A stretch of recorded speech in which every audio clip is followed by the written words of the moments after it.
മുംബൈയിലെ ബാന്ദ്രയിൽ പുഷ്പ 2 സിനിമയ്ക്കിടെ തിയേറ്ററിൽ രാസവസ്തു പ്രയോഗിച്ചതായി സംശയം. പ്രദർശനത്തിനിടെ കാണികൾക്ക് വല്ലാത്ത അവശത അനുഭവപ്പെട്ടു. ഇടവേളയ്ക്കിടെ ആരോ രാസവസ്തു സ്പ്രേ ചെയ്തോ എന്നൊരു സംശയം ബാക്കിയാകുന്നു. ശ്രീനാഥ് ചന്ദ്രൻ മുംബൈയിൽ നിന്നും ചേരുകയാണ്. Srinath, good morning. അങ്ങനെ ഒരു അപകടം അവിടെ നടന്നോ? പോലീസ് സ്ഥിരീകരിക്കുന്നുണ്ടോ ഇക്കാര്യം? SKN വ്യാഴാഴ്ച രാത്രി 10 മണിയോടെ നടന്ന പ്രത്യേക ഷോയിലാണ് ഇങ്ങനെയൊരു സംഭവം ഉണ്ടാകുന്നത്. സിനിമ തുടങ്ങി ഇടവേളയായി, ആളുകൾ പുറത്തേക്കൊക്കെ പോകുന്ന സമയമാണ്.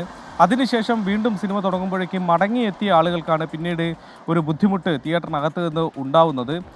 ഏതാണ്ട് പലർക്കും, നിരവധി പേർക്ക് ശാരീരിക അവശതകൾ, അതായത് ചിലർക്ക് ചുമയ്ക്കുന്നു, ചിലർക്ക് ഛർദി പോലെ തോന്നുന്നു, അങ്ങനെ പലതരം പ്രശ്നങ്ങളാണ് ആളുകൾക്ക് ഉണ്ടായത്.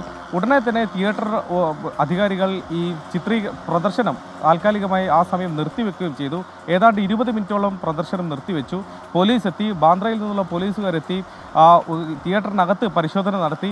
ഏതെങ്കിലും തരത്തിലുള്ള കുപ്പികളോ മറ്റോ, ഈ രാസവസ്തു കൊണ്ടുവന്നു എന്ന് സംശയിക്കുന്ന കുപ്പികളോ മറ്റോ ഉണ്ടോ എന്ന് പരിശോധിച്ചെങ്കിലും അത്തരമൊന്നും കിട്ടിയിട്ടില്ല. പക്ഷേ CCTV ദൃശ്യങ്ങൾ പൂർണ്ണമായി ഇപ്പോൾ പോലീസ് ശേഖരിച്ചിട്ടുണ്ട്. അതുമായി ബന്ധപ്പെട്ട് അന്വേഷണം നടക്കുന്നുണ്ട്. കാണികളിൽ ചിലർ പോലീസിന് നൽകിയ മൊഴി പ്രകാരം ഇടവേള സമയത്ത് ആരോ ചിലർ രാസവസ്തു എന്ന് തോന്നിക്കുന്ന തരത്തിൽ എന്തോ ഒന്ന് സ്പ്രേ ചെയ്യുന്നതായി കണ്ടു എന്നതാണ് മൊഴി. ഏതായാലും പോലീസ് ഈ CCTV ദൃശ്യങ്ങൾ ഇപ്പോൾ വിശദമായി പരിശോധിച്ച് കൊണ്ടിരിക്കുകയാണ്. Okay, thank you Srinath Chandran.